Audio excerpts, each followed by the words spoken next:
If something unexpected happened tomorrow, would your clients be protected? Would your team get paid?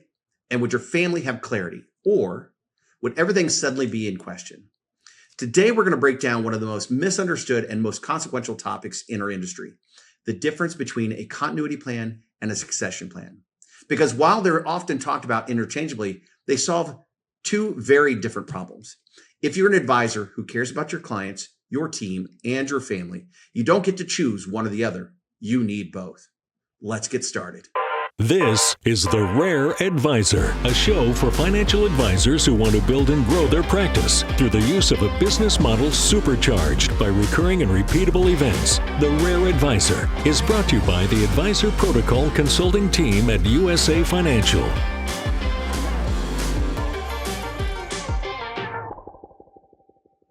Welcome back to the Rare Advisor podcast, where we help top financial professionals build referable practices, deepen client relationships, and elevate their brand. I'm your host, Grady, and today we're going to tackle one of the most misunderstood topics in our industry, the difference between a continuity plan and a succession plan, and why every advisory team needs both. So let's jump right in. Before we get started, let's be clear about the purpose each plan serves. A continuity plan is your short-term emergency protection. It answers one simple question. If I'm suddenly unable to work, who takes care of my clients and my business starting tomorrow? Think about it through the lens of death, disability, illness, or maybe some other disruptive life event. A continuity plan typically includes steps of who serves your clients, how do they access your system and your workflows, how does compensation flow, the temporary or permanent transfer of authority, and how communication happens with your clients, your custodians, and your team. This is about immediate stability. It's essentially your firm's emergency backstop. A succession plan, on the other hand, is a long-term strategy for how you'll eventually transition the business, ownership, leadership, client relationships, and on your own timeline. This plan is about protecting intentionally and building around future goals, like preparing for the next generation of advisors, or maybe monetizing the business you've spent years building. Another way to say that, and the way I like to say it, is realizing the value of your life's work. This is about structuring the deal terms, the valuation, and the financing, creating a thoughtful client transition strategy, and ensuring the cultural continuity of your firm identity. Now, where continuity planning is about protection, succession planning is more about preservation, growth, and personal legacy. So just to be clear, let's see if we can highlight a bit better the key differences of both. And if I could simplify it down, I would say this. Think unexpected versus expected. A continuity plan responds to the unexpected. A succession plan prepares for the expected. Your retirement, the evolution of the practice, strategically scaling back. Or maybe it's temporary versus permanent. A continuity plan creates a temporary bridge. Sometimes it can be permanent, but mostly it's temporary bridge. A succession plan creates a permanent destination. Stability versus sustainability. Continuity stabilizes operations in moments of crisis. Succession plans typically ensure the long-term sustainability of the firm and the value that you've built. And then lastly, I would say, think about it through the lens of risk management versus value management. A continuity plan or continuity protects against the risk of loss. Succession protects and grows the enterprise value. Another way to think about it is continuity keeps the business alive. Succession helps the business thrive. And to be clear, as we stated earlier, every practice could experience the need for a continuity plan. Only those practices that want to maximize their value will truly build a successful succession plan. But as we said, ultimately, every financial advisory practice needs both. And there's really just four core reasons, if I was going to boil it down, four core reasons why you can justify having both in place. Reason number one, regulators and clients are going to expect it. Continuity planning is being increasingly required by regulators. We're seeing it in the BD space. We're seeing it in the RIA space. And quite frankly, your clients assume that you have some form of protection in place in case of the unexpected happening in your business. You build the same things in their inside of their plan. So why wouldn't you have that inside of your own practice? And succession planning signals professionalism and preparedness. It allows you to show that you have a runway and a plan for the eventual retirement or transfer of the business to leave your clients in good hands.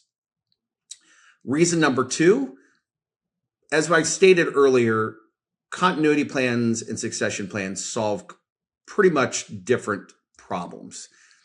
You can't necessarily substitute one for the other. A continuity plan is designed for risk management purposes. A succession plan is designed about value management. If you're missing either inside of your practice, you're exposing your firm to what, quite frankly, is an avoidable loss. Reason 3, continuity protects your firm from a catastrophic value drop. Without continuity, an unexpected event forces a fire sale. Clients could scatter, revenues could drop, deal terms can evaporate. With a continuity plan in place, you're going to protect the foundation that makes succession possible later on your timeline. And then reason number 4, and this one's important, your family and your staff depend on both. When something happens, people don't rise to the occasion. They fall to the level of the plan. A continuity plan protects their income and their stability. A succession plan protects their future. So what are some practical steps that you can take to either start this process to build a continuity or succession plan, or what are some steps that you could put in place to help improve the plans that you already have? So starting with continuity first, here's what every advisor would need to put in place. Start by identifying your continuity partner. Is this going to be internal? Is this going to be external? Define the terms. Is this a transfer of ownership? So is this a buy-sell agreement? Or is this a bridge to a future sale? Or what we've seen quite a bit lately is more of a hybrid structure. Is this structured to have right of first refusal, where the bridge partner gets the chance to buy the practice if they want to? Or is there a sunset provision in there? Or is there an opportunity for a junior advisor to try to buy the practice, but if they can't, then the ownership or the estate is able to sell the practice? But regardless of any of those situations, you always need a person or a partner in place to help maintain the business, why that's all being structured out. Document the triggering events. What activates the plan? Is it death? Is it disability? Is it illness? Make sure you grant access and authority to your systems, your client lists, your workflows. So this means you're going to probably need some legal documents in place to make sure that you are passing over the baton and that person can get access to things need to continue the business. Confirm the compensation model. How does the continuity partner get paid? If it's a buy-sell agreement, it probably is pretty straightforward. If it is a bridge to a sale, then you probably want to structure how long does that compensation last? What is it based off of? Is it a salary? Is it based off of the continued growth of the firm? But make sure that you get this all structured out. And then lastly, for the continuity plans, make sure that you review these annually, especially as your practice continues to grow. This is the fastest plan to build, but often it's the most heartbreaking one if you actually need to employ it. So let's talk about succession, and let's focus on what are some of the practical steps to starting your succession plan. Get a professional valuation. Do it yearly. I know it costs money, but spend the money. So do it yearly, do it or every 24 months if you want to, cut some costs. Define your ideal timeline. Is it 5 years? Is it 10 years? What's optimal for you and for your time horizon? If you're within 5 years, you're too close. You need to speed the process up. You want to have plenty of time where you don't feel rushed trying to find a succession partner or to get your deal structure in place.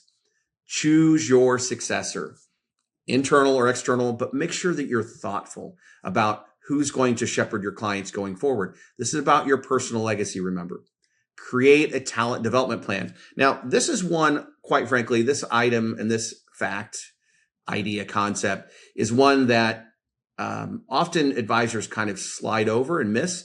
The idea of mentoring and shadowing, gradually shifting responsibility to your current advisory staff for the purposes of either internal transfer, succession to them so that they're prepared to know how to run the practice, know how to manage a P&L, or external, preparing them so that they're there to help retain your clients and they become a value add to the new succession partner.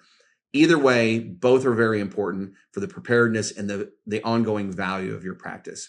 And then also make sure that you outline the client transition strategy.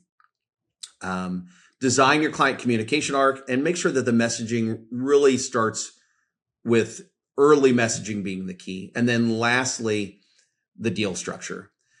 Make sure that you define the terms, the financing, define roles and responsibility for your team after the transition. Talk about team retention and what is the advisor's responsibility and role post-sale. Those are just some really bulleted ones, but there's a lot more to it. But make sure that all of the deal structure is ironed out. Remember, succession is not an event.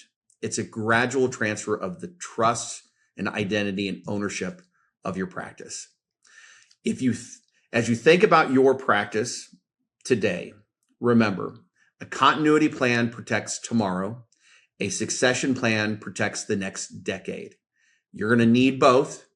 Your clients expect both. Your team deserves both. And quite frankly, your family depends on both. These aren't just business decisions, they're legacy decisions. So if you're on the fence, or if you don't yet have one or both of these plans in place, now is a perfect moment to start the conversation. These plans don't just safeguard your business, they elevate your professionalism and your peace of mind. So thanks for listening to the Rare Advisor Podcast. If you enjoyed this episode, make sure to like and subscribe and stay tuned for more strategies to build a referable, enduring practice your clients deserve.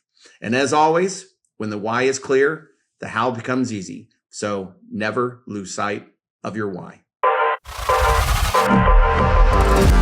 This information is for licensed financial professionals only and is not intended for use in soliciting sales from the public. The views expressed represent the opinions of the presenter or their featured guest, not necessarily those of USA Financial or its affiliated subsidiaries. Industry references are generic and not intended to represent actions or beliefs of any individual or entity. Content is only presented to illustrate general principles, beliefs, or ideas and should not be construed as legal or regulatory advice. Trademark and copyright protected. USA Financial and Affiliates.